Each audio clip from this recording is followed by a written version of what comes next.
ఆయన్ని ప్రేమిస్తే దేవుడు వాగ్దానం చేశాడు. రోమ ఏం జరిగింది? దేవుని ప్రేమించేవారు కనుక ఆయన సంకల్ప చొప్పున పిలువబడిన వారికి మేలు కలుగుటకై సమస్తము సమకూడి జరిగిస్తాడు.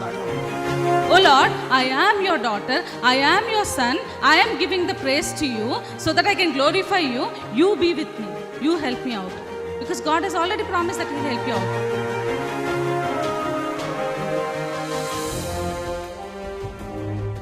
ఎన్నో మార్లు ఆయన తప్పులు చేస్తూ పాపము చేస్తూ నీకు విరోధంగా నడుస్తున్న మా కొరకు నాయన, అవిధేయులైన మా కొరకు ప్రభా నాయన తండ్రి, నీవు ఆ సెలవులో వెల చెల్లించావు కదా నాయన తండ్రి. నీవు నాయన మరణాన్ని జయించడం ద్వారా సజీవుడు అవటం ద్వారా నాయన ప్రభా తండ్రి యేసయ్యా, మరి నాయన మేము ఈరోజు సజీవులుగా ఉన్నాం కదా తండ్రి.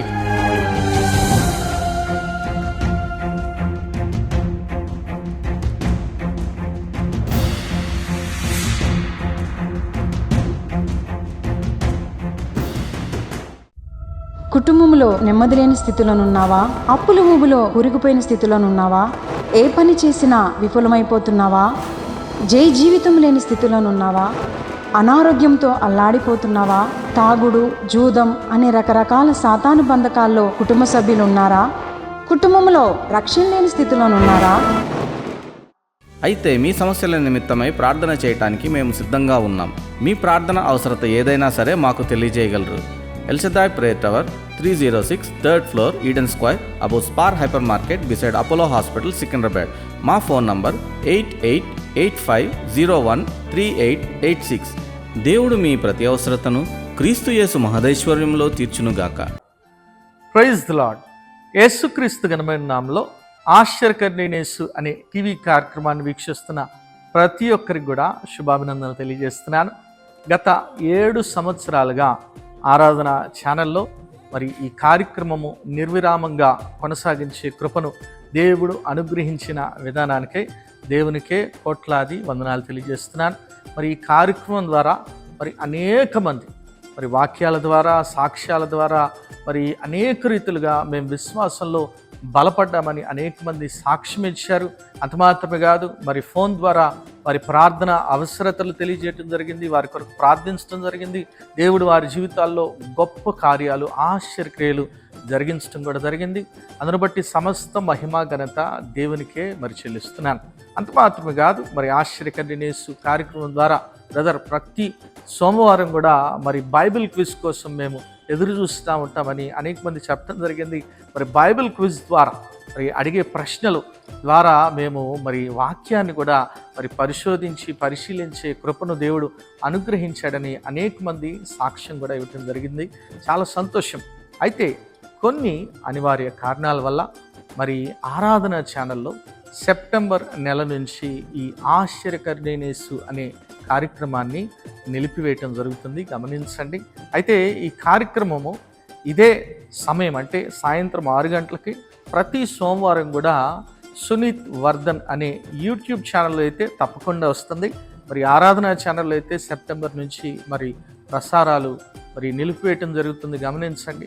కాబట్టి ప్రార్థన చేయండి. ప్రభు చిత్తం అయితే మరొక మరి టీవీలో కూడా మరి ఈ కార్యక్రమాలని మరి ప్రసారం చేయడానికి ప్రయత్నం చేస్తాం. మరి మీ అందరూ కూడా మా ప్రార్థనలో ఉన్నారు. ఖచ్చితంగా దేవుడు మిమ్మల్ని అందరినీ కూడా బలపరిచి ఆదరించి మరి మీ ప్రతి అవసరతను కూడా తీర్చుగాక. God bless you all. Praise the lord. సంఘం అంతటికి కూడా వందనాలు చెల్లిస్తున్నాను. లాస్ట్ ఇయర్ 2024 ఆగస్టు ఈ టైంకి మేము నీమ్స్లో ఐసీయూలో ఉన్నారు మా హస్బెండ్. చాలా క్రిటికల్ కండిషన్ అన్నమాట. అయితే అప్పుడు పాస్టర్ గారు వచ్చి ఫస్ట్ డే పడ్డ రోజు కిమ్స్లో ప్రేయర్ చేశారు. అయితే దేవుడు ఈరోజు మేము ఇక్కడ ఉన్నామంటే కేవలం దేవుని కృప మాత్రమే. మా ఎంతో ఆశ్చర్య కార్యాలు మా జీవితంలో దేవుడు జరిగించాడు. అసలు డాక్టర్స్ నాతో సైన్ చేయించుకున్నారు ఇంకా తను ఉండరని చెప్పి. అయితే కేవలం బ్రదర్ సిస్టర్ మళ్ళీ శాలన్న ప్రేయర్స్ మళ్ళీ దేవుడు నాకు ఇచ్చిన విశ్వాసాన్ని బట్టి దేవుడు ఆయన్ని బ్రతికిచ్చాడు. అయితే తన హాస్పిటల్లో ఉన్నప్పుడు యాక్చువల్గా తన వ్యాలెట్స్లో ఉన్న అమౌంట్ అంటే బిల్స్ పే చేయడానికి అవి చాలా ప్రాబ్లం ఫేస్ చేశాము. అయితే మా పాప అమౌంట్స్ అన్నీ ఎలా విత్డ్రాల్ చేయాలని తను కొన్ని ప్రయత్నాలు చేయడం వల్ల ఏమైందంటే తన అకౌంట్స్ అన్నీ బ్లాక్ అయిపోయి ఫైనాన్షియల్గా చాలా స్ట్రగుల్ అవుతున్నాం 1 year నుంచి. అయితే ఇంకా మొన్న 3 days ఫాస్టింగ్ ప్రేయర్స్కి వచ్చామన్నమాట. అయితే బ్రదర్కి చెప్పాము, ఇట్లా ఫైనాన్షియల్ క్రైసిస్ ఉంది బ్రదర్, ప్రేయర్ చేయండి అని. ఇక్కడ ప్రేయర్ టవర్లో కూడా బుక్లో ప్రేయర్ రిక్వెస్ట్ రాసాము. అయితే 3 days ఫాస్టింగ్ ప్రేయర్స్ అటెండ్ అయిన తర్వాత ఇంటికి వెళ్ళిన తర్వాత ఒక 1 week తర్వాత అన్నీ నెక్ మీద ఉన్నాయి కట్టాల్సినవన్నీ. అయితే హాస్పిటల్ ఉన్నప్పుడు మా పాప బాబుకి హెల్ప్ చేసిన వాళ్ళు అందరూ ఖచ్చితంగా అమౌంట్స్ కావాలని ప్రెజర్ చేస్తూ ఉన్నారు. అయితే ఏం చేయాలో అర్థం కలదు, ఇంకా ప్రేయర్ చేస్తూ ఉన్నాము. అయితే మా హస్బెండ్ 10th class ఫ్రెండ్, 90sలో ఫ్రెండ్ అనమాట. ఒకరోజు ఇలాగే తనకు కాల్ చేసిన తర్వాత ఆ నెక్స్ట్ డే ఆయన అంతలో ఆయన కాల్ చేసి నీకేమైనా ఫైనాన్షియల్గా హెల్ప్ కావాలా అని చెప్పి $2,000 పంపించారు అతను. అయితే దేవుడు, మేము అసలు ఎక్స్పెక్ట్ చేయలేదు ఆయన హెల్ప్ చేస్తారని. తను పంపించిన తర్వాత అన్నీ కొన్ని క్లియర్ చేసుకున్నాం. మళ్ళీ ప్రాబ్లం అయింది, మళ్ళీ ఎలా అని ప్రేయర్ చేస్తూ ఉంటే ఇంకొక అతను కాల్ చేసి, సార్ మీకు లోన్ ఉంది, లోన్ కావాలా, కొన్ని మీ డీటెయిల్స్ పంపించండి అంటే వాట్సాప్లో అన్నీ సెండ్ చేశారు మా హస్బెండ్. నెక్స్ట్ డేనే డీటెయిల్స్ పంపించాక 1,50,000 రూపీస్ క్రెడిట్ అయింది అకౌంట్లో. అలా లోన్ 1,50,000 లోన్ వచ్చిందనమాట. అయితే ఆశ్చర్యకరంగా, అంటే ఏం లేకపోయినా కూడా దేవుడు ప్రతి విషయంలో మాకు తోడై ఉండి మా అవసరతలు అక్కర్లు తీరుస్తున్నాడు. ముఖ్యంగా ఇక్కడ 3 days ఫాస్టింగ్ ప్రేయర్స్ అటెండ్ అయిన తర్వాత దేవుడు ఆశ్చర్య కార్యం జరిగించాడు. సమస్త ఘనత మహిమ యేసునామంకే చెల్లును గాక. ప్రేయర్ చేసిన బ్రదర్ సిస్టర్కి ఇక్కడ ప్రేయర్ టవర్లో రిక్వెస్ట్ ఇచ్చాను. ప్రేయర్ చేసిన ఆ సిస్టర్కి సంఘం అంతటికి వందనాలు. ఈ సాక్ష్యం యేసునామానికి మహిమకరంగా ఉండును గాక. ఆమేన్, ఆమేన్. మరణపు అంచుల వరకు వెళ్ళాడు ఆ బిడ్డ. నేను హాస్పిటల్లో ఇక్కడ ఆదివారం సర్వీస్ అయిపోయిన తర్వాత అక్కడికి వెళ్ళడం జరిగింది.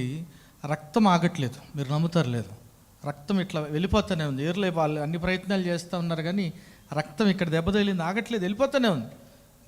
బతకటం చాలా కష్టం అని చెప్పారు.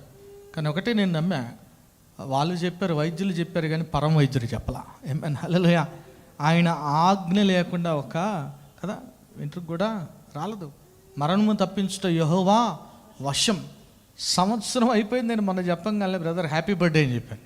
ఏమైనా ఒకసారి గట్టి దేవుని స్తుతులు చెప్దాం, హల్లెలూయా. ఎందుకంటే దేవుడు ప్రసాదించిన నూతన జీవితం అది. ఏమైనా అంత మాత్రం కాదు, 3 రోజులు ఉపవాస ప్రార్థనలో వారు దేవుని సన్నిధిలో హృదయాన్ని కుమ్మరించారు అంతే. ఏమైనా ఒకసారి గట్టి దేవుని స్తుతులు చెప్దాం, హల్లెలూయా, హల్లెలూయా. నేను ఎప్పుడు ఒకటే చెప్తాను, నువ్వు మొత్తం అన్ని ద్వారాలు మూసుకుపోయినప్పుడు నీ దృష్టి కేవలం దేవుని మీదే ఉంటుంది. అప్పుడు ఖచ్చితంగా దేవుడు అద్భుతం చేస్తాడు. కానీ ఏమైపోద్దంటే ఆ సిచ్యుయేషన్ రాకుండా ఉన్నప్పుడు చూసుకుందాంలే, వాళ్ళు వస్తారు, వీళ్ళు చేస్తారు, అందుకే విశ్వాసానికి కర్త, దాన్ని కొనసాగించు. యేసు వైపు చూసినప్పుడు ఖచ్చితంగా దేవుడు అద్భుతం చేస్తాడు. ఆయన ఒక నూతన ద్వారాన్ని తెరుస్తాడు. ఏమైనా హల్లెలూయా. ఆయన అంటున్నాడు కదా, ఇదిగో నేను ఒక నూతన క్రియను జరిగించున్నా అన్నాడు. ఊహించలేదు, కేవలం ఫోన్లో మాట్లాడారు. ఆయనే ఫోన్ చేసి డబ్బులు అవసరం ఉందని డబ్బులు పంపిస్తారని వారు కలలో కూడా ఊహించుంటారు. అది ప్రభు చేసే కార్యం. చుట్టూ ప్రభు చేసే కార్యాలు మన ఊహకు కూడా అందవు. ఏమైనా హల్లెలూయా. అందుకే చెప్తాను, ప్రార్థనలో శక్తి ఉంది, ప్రార్థనలో బలం ఉంది, ఉపవాస ప్రార్థనలో ఇంకా మహాశక్తి ఉంది. కాబట్టి ఇంకో మళ్ళీ అవసరమైతే ప్రభు చిత్తం అయితే ఆ పైన ఇంకో 3 రోజులు చేద్దాం ప్రభు సన్నిధిలో. ఏమైనా hallelujah. The more we pray, the more we gain strength in the lord. మనం దేవుల్లో శక్తిని పొందుకుంటాం కాదు, ఒకవేళ అద్భుతం జరగకపోయినా మనం ధైర్యంగా ఉంటాం. నేను అదే చెప్తాను. నెక్స్ట్ లెవెల్ ఏంటంటే ఏమైనా కానీ కదా, షడ్రక్ మెషక్ అబేద్నెగో అంటారు, ఆయన మమ్మల్ని కాపాడటకు సమర్థుడు, ఒకవేళ కాపాడిపోయినా పర్లేదు. అటువంటి విశ్వాసంలోనికి మనం వెళ్ళినప్పుడు గొప్ప కార్యాలు దేవుడు మన జీవితాల్లో జరిగిస్తాడు. ఆమేన్. దేవుడి అట్టి కృప మనందరికీ దయచేయును గాక. సమస్త మహిమ ఘనత దేవునికే చెల్లును గాక.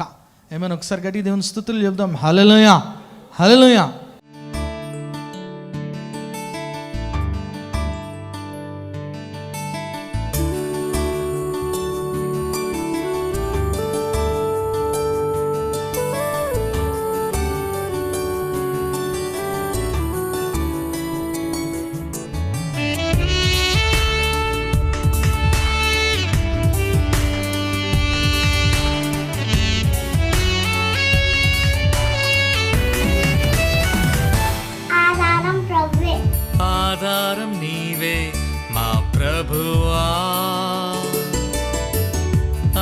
ఆశ్రయం నీవే యేసయ్యా,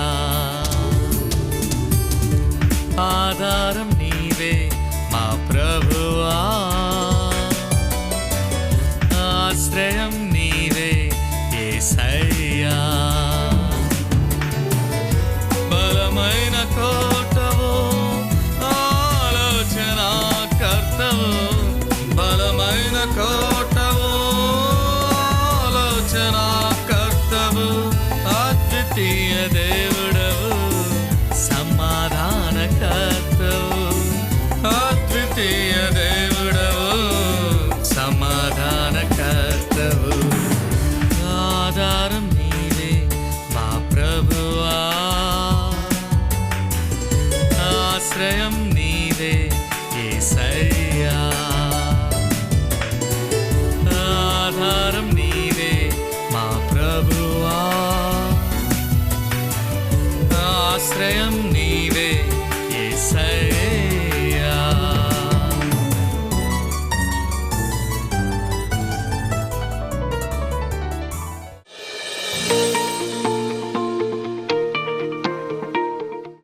బైబిల్ గ్రంథంలో నుంచి 142వ కీర్తన, సామ్స్ 142. చూడండి, మరి ఈ వాక్య భాగం మనం చూస్తే కీర్తనకారుడు మొట్టమొదటి వచనంలో ఏమంటున్నాడు? ఏమని రాయబడింది? చదవండి ఎవరైనా, మైక్లో చదవండి. ఏమని రాయబడింది మొట్టమొదటి వచనంలో? నేను ఎలుగెత్తి యెహోవాకు మొరలిడుచున్నాను, ఎలుగెత్తి యెహోవాకు బతిమాలు కొనుచున్నాను అంటున్నాడు. ఒకసారి గట్టిగా దేవుని స్తుతులు చెప్దాం. హల్లెలూయా, హల్లెలూయా. ఏమంటున్నాడండి? నేను ఎలుగెత్తి ఎప్పుడైనా మీరు ఎలుగెత్తి దేవునికి మొరపెట్టారా? అరుస్తా, కేకలు పెడతా, లేదంటే ఏం చేయాలో పాలుపోని స్థితిలో మరి దేవునికి ఆ రీతిగా మరి ఎందుకు ఎలుగెత్తి మొరపెడుతున్నాడని మనం చూస్తే ఎక్కడి నుంచి రాశాడంటే కీర్తన చూడండి, అక్కడే పై భాగంలో ఉంది కదా. ఎక్కడ రాశాడంటే ఈ కీర్తన? మైక్లో చూడండి. ఎక్కడంట? గుహలో ఉన్నప్పుడు దావీదు చేసిన ప్రార్థన. గుహలో ఉన్నప్పుడు దావీదు చేసిన. సో ఏ అనుభవం గుండా ప్రయాణం చేస్తున్నాడు ఆయన? గుహ అనుభవం గుండా ప్రయాణం చేస్తున్నాడు. గుహలో ఉన్నాడు. గుహలో ఏం చేస్తున్నాడు? బ్యాడ్మింటన్ ఆడుతున్నాడా? క్రికెట్ ఆడుతున్నాడా? షిట్ కాదు. గుహలో భయంతో దాక్కునున్న పరిస్థితి అతనిది. సౌలు తరుముతున్నాడు. సౌలు మరి ఎట్లయినా దావీదుని చంపాలనే ప్రయత్నంతో ఆయన ఎక్కడికి వెళ్ళినా తరుముతున్నప్పుడు మరి దావీదు గారు గుహలో నుంచి ఎలుగెత్తి ప్రార్థన చేస్తున్నాడు. ఏ సహాయం కూడా లేదు, మరి ఏ ఆశ్రయం కూడా లేదు, ఎవరు కూడా సహాయం చేసేవారు లేరు. కానీ ఒకరు మాత్రం ఉన్నారు. ఎవరు అంటే దేవుడు మాత్రమే. అందుకే ఆ గుహలో ఏం చేయాలో పాల్పోని పరిస్థితుల్లో ఎలుగెత్తి ప్రభుకు మొరపెడుతున్నాడంటే మేన్ హల్లెలూయా. మన జీవితాల్లో కూడా ఇటువంటి గుహ అనుభవాలు ఎదురవుతూ ఉంటాయి. ఏంటంటే ఏం చేయాలో పాల్పోని పరిస్థితి, ఎక్కడో లోయలో మనం పడిపోయినట్లు ఏం చేయాలో తెలియని పరిస్థితుల్లో మనం ఏం చేయాలంటే ఒకటే సొల్యూషన్, ఎలుగెత్తి ప్రభుకు మొరపెట్టాలంతే, ఆయన ఆశ్రయించాలంతే. ఇంకో మాట అంటున్నాడు అక్కడ 4వ వచనంలో మీరు చూస్తే ఏమని రాయబడింది చూడండి. 142వ కీర్తన 4వ వచనం. నా కుడి పక్కను నిదానించి చూడుము, నన్ను ఎరిగిన వాడు ఒకడును నాకు లేకపోయెను, ఆశ్రయం ఏమిదియో నాకు దొరకలేదు, నా ఎడల జాలిపడవాడు ఒకడును లేడు.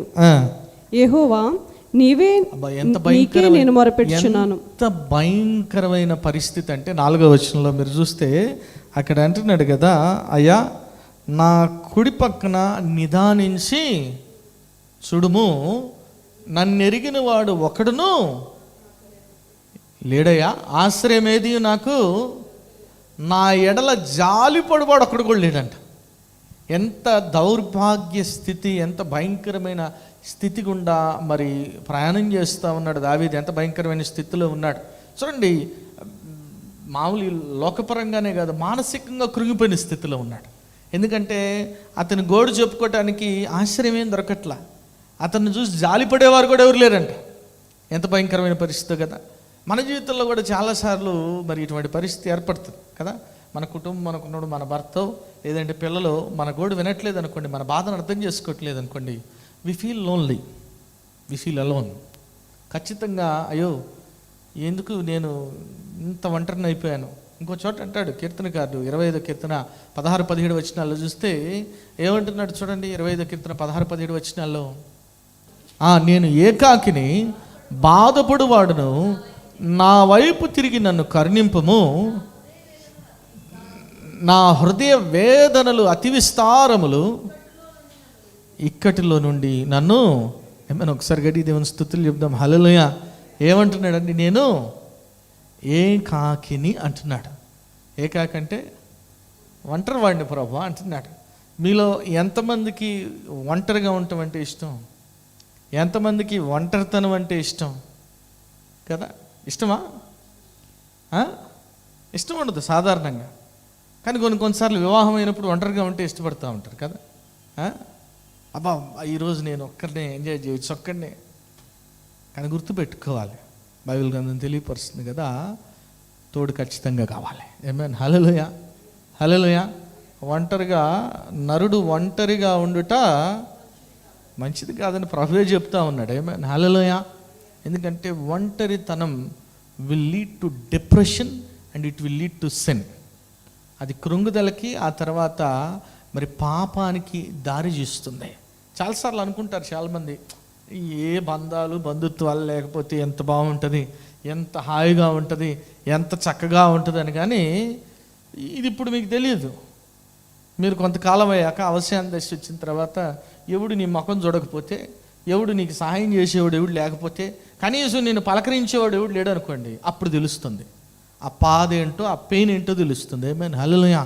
అందుకే మనము ఒంటరితనాన్ని కోరుకోకూడదు, మనం ఒంటరి వారం కాదు కూడా. ఎందుకంటే మనకు తోడుగా ఎవరున్నారు? ఆ యేసయ్య ఎప్పుడు కూడా, అంతేనా, నిన్ను విడువను కదా. స్త్రీ తన గర్భమందు పుట్టిన శిశువును మర్చును కానీ నేను నిన్ను మరవనన్నాడు ప్రభు. చూడుము నా అరచేతుల్లో నేను నిన్ను. చాలాసార్లు ఈ ఒంటరి అనుభవం తెలియకుండానే వస్తాను. ఆలోచనలైనా సాతాను గడికి అలాగే చేస్తాడు. ఏంది నువ్వు ఇంత కష్టపడుతున్నావు కుటుంబం కొరకు, ఎవడు నేను లెక్క చేయట్లేదు, ఎవడు నీ బాధ అర్థం చేసుకో. వెంటనే వాడు ఎట్లా దాడి చేస్తాడు? ప్రతిసారి చెప్తే ఎట్లా మన ఆలోచనల మీదే దాడి చేస్తాడు. ఒకటే, అయ్యా నేను ఎప్పటికీ ఏకాకిని కాదు, నాకు తోడుగా నువ్వు ఉన్నావు నాకు తోడుగా. ఈ లోకంలో ఎవరు సహాయం చేయకపోయినా నువ్వున్నావు నాకు సహాయం చేసేవాడు. ఈ లోకంలో ఏ ఆశ్రయం లేకపోయినా కదా, చాలా చక్కగా అంటాడు, ఆపత్కాలం మందు నమ్ముకొనదగిన సహాయకుడు కదా, ఆయనే మన ఆశ్రయము. మనం ఏదున్నా ఈ లోకంలో గుర్తుపెట్టుకోండి, మన గోడు ఎవ్వరు వినకపోయినా ఆ యేసయ్య వింటాడు. ఏమే నమ్మిన దేవుని స్తుతులు చెబుదాం. హల్లెలూయా, హల్లెలూయా, హల్లెలూయా. అప్పుడప్పుడు కొన్నిసార్లు మరి ఆ పాస్టర్ గారు ఏదైనా చెబుతూ ఉంటారు. చెబుతుంటే నీరసం అనుకోండి, లేదు నిద్ర అనుకోండి, ఇంకోటి అనుకోండి, నేను సైలెంట్గా ఉంటా. పాస్టర్ గారు కనీసం ఊగొట్టు అంటారు. అన్నా అంటే ఆమె చెప్పేది నేను వింటున్నట్టు కనీసం సైగా నువ్వన్నా కొట్టి అంటది కదా. ఎందుకు ఉట్టినే ఒంటరిగా ఎవరికి చెప్పుకుంటే పిచ్చోళ్ళు అనుకుంటారు కదా. కానీ ప్రభువుకి మనం మన బాధను వ్యక్తపరచచ్చు, ప్రభువుకు మన సమస్యను తెలియపరచచ్చు. ఖచ్చితంగా ప్రభువు మనకు సహాయం చేస్తాడు.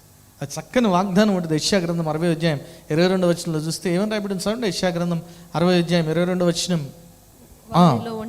వారిలో ఒంటరైన వాడు 1000 మందగును, ఎన్నిక వాడు బలమైన జనమగును, యెహోవానగు నేను తగిన కాలమున ఈ కార్యము త్వరపెట్టుదును. ఒకసారి గడి దేవుని స్తుతులు చెప్దాం. హల్లెలూయా.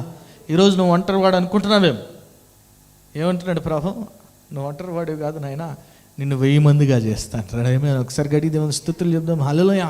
దావీదు ఒంటరివాడిగా ఉన్నాడు. అయితే ఎట్లా హెచ్చించాడు దేవుడు దావీదుని కదా, ఎట్లా హెచ్చించాడు ప్రభు? దావీదు ఆ బాధని విన్నాడు. ఆయన గోడునంతా కూడా ఆలకించి ప్రభు దావీదు జీవితంలో ఒక గొప్ప కార్యం జరిగించాడు. ఒకసారి గడి దేవుని స్తుతులు చెప్దాం. హల్లెలూయా. ఒంటరివాడు ఎంతమంది అయ్యాడంట? ఎన్నిక లేని జనాంగంగా, ఎన్నిక లేని వాడు బలమైన జనముగా 1000 మందిగా మార్చబడ్డాడంట. ఒకసారి గడి దేవుని స్తుతులు చెప్దాం. హల్లెలూయా. చూడండి దావీదు పరిస్థితి ఏంటి మనం చూస్తే, మొదటి దినవృత్తాంతం గ్రంథం 29వ అధ్యాయం 26 నుంచి చదవండి. ఏమని రాయబడింది?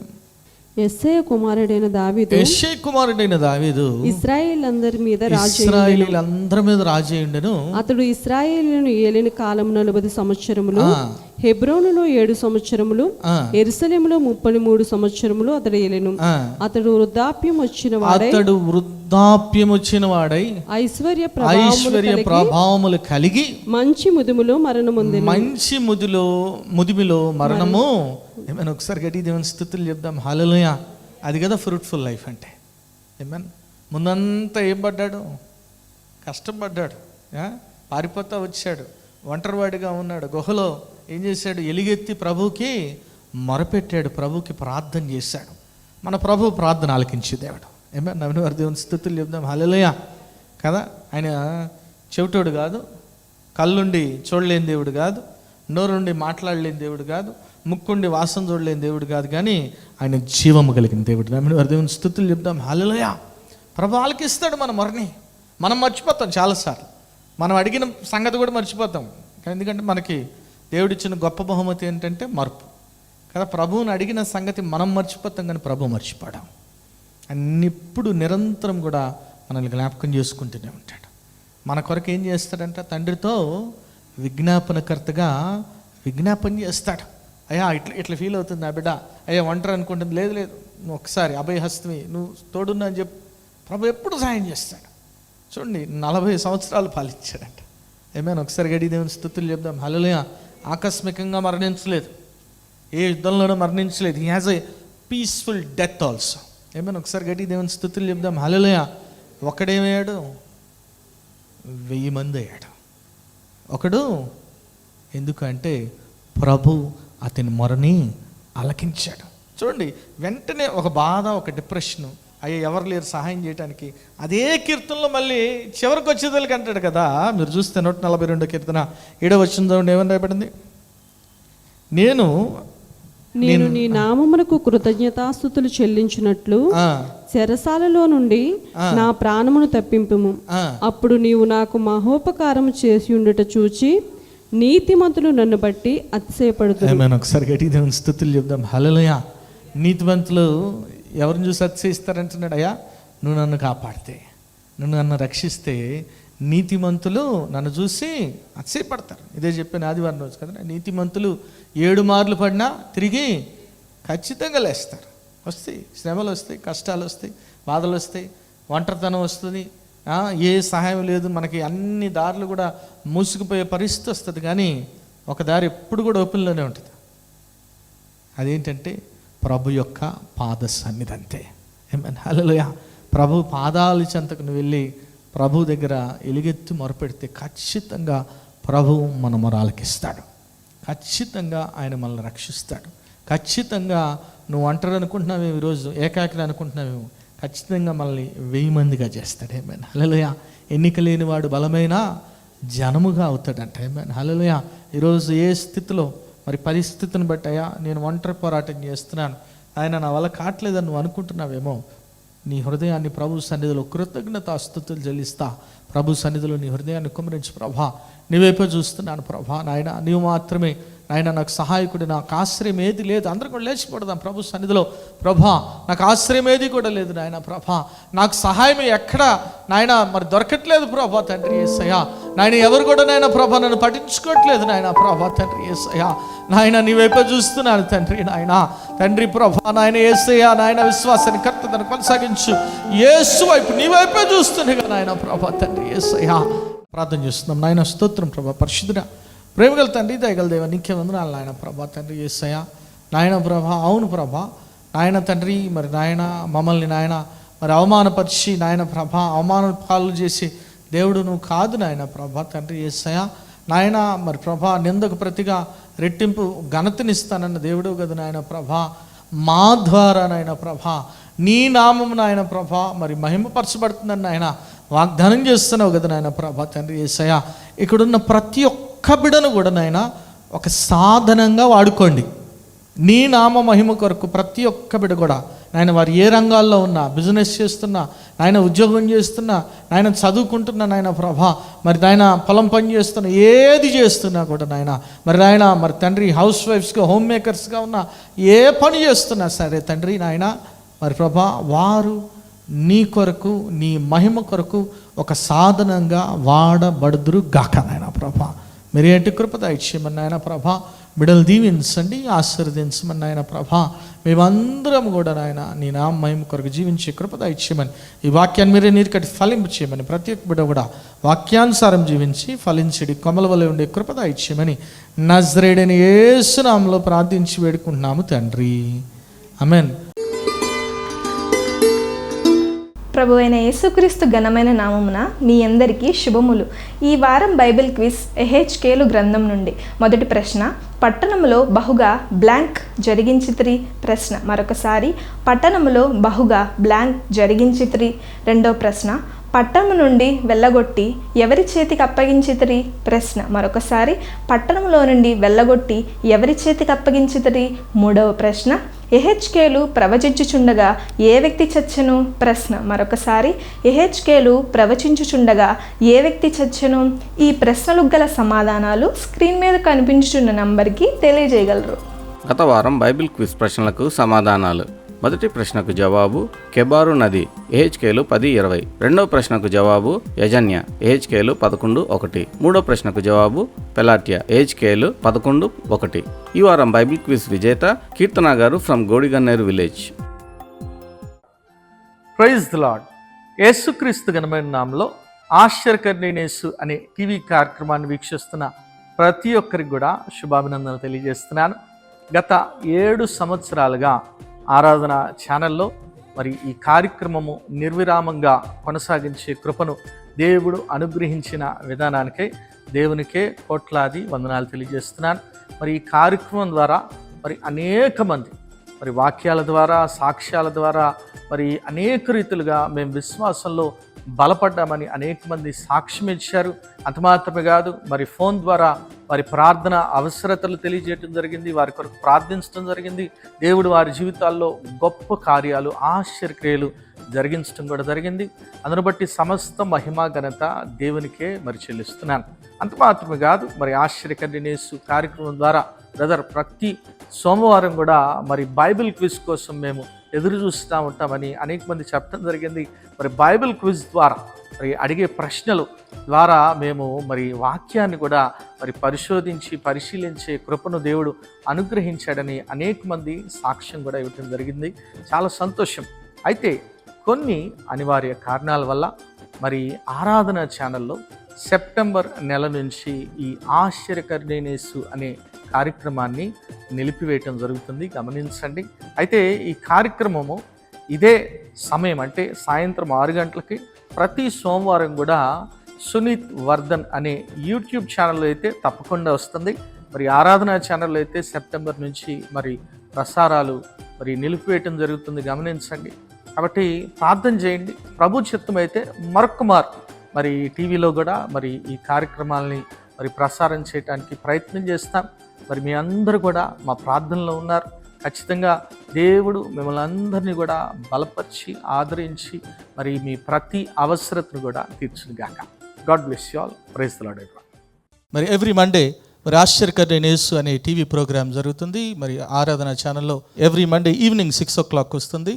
మరి చూడండి, ఇతరులకి పరిచయం చేయవలసిందిగా ప్రభు నామ పేట మనవి చేసుకున్నాను. అదే రీతిగా మరి యూట్యూబ్, ఫేస్బుక్ ఛానల్లో కూడా మరి ఇప్పటి వరకు అనేక ప్రోగ్రామ్స్ జరిగినాయి, మీరు చూడొచ్చు, వాచ్ చేయొచ్చు.